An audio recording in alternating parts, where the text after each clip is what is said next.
Ayan mga buds, panibagong vlog natin. Malapit na rin matapos yung ginagawa nating bangka. Bali, plastic drum yung ginawa nating bangka mga buds. Dalawang piraso to.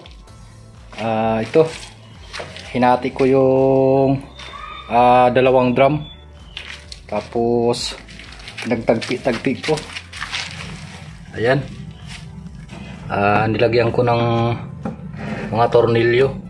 Tapos guma lang yung nilagay natin na ano, para di pumasok yung tubig dito. Lagyan din natin ng mga tornilyo mga buds. Ito. Bali 4 na tornilyo nilagay natin. Dito rin sa gitna nilagyan din natin ng mga tornilyo. Bali 4 yung nilagay nating tornilyo dyan mga buds. Nilagyan natin ng mga guma dito para di pumasok yung tubig mga buddy. Pati dito sa kabila. Yun yung panghuli.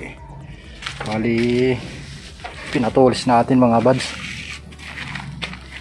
Ito tatali na natin ito. Nilagyan natin ng kahoy dito mga buddy. Lagyan natin ng kahoy para pag nilagay natin yung kawayan,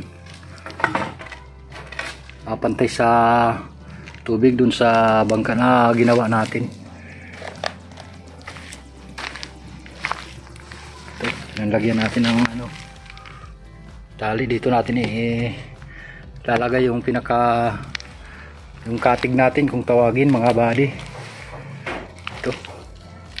Tapos dito sa gilid nilagyan natin ng kahoy yung nilagay natin dyan para pampatibay. Tapos binutasan natin nylon yung tinali natin mga buds.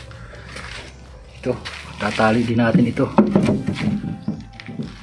pati dito sa ano, sa gitna para matibay siya. Nilagyan natin ng kahoy mga buds.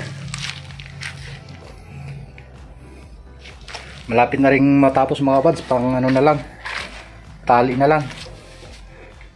lang yung kulang.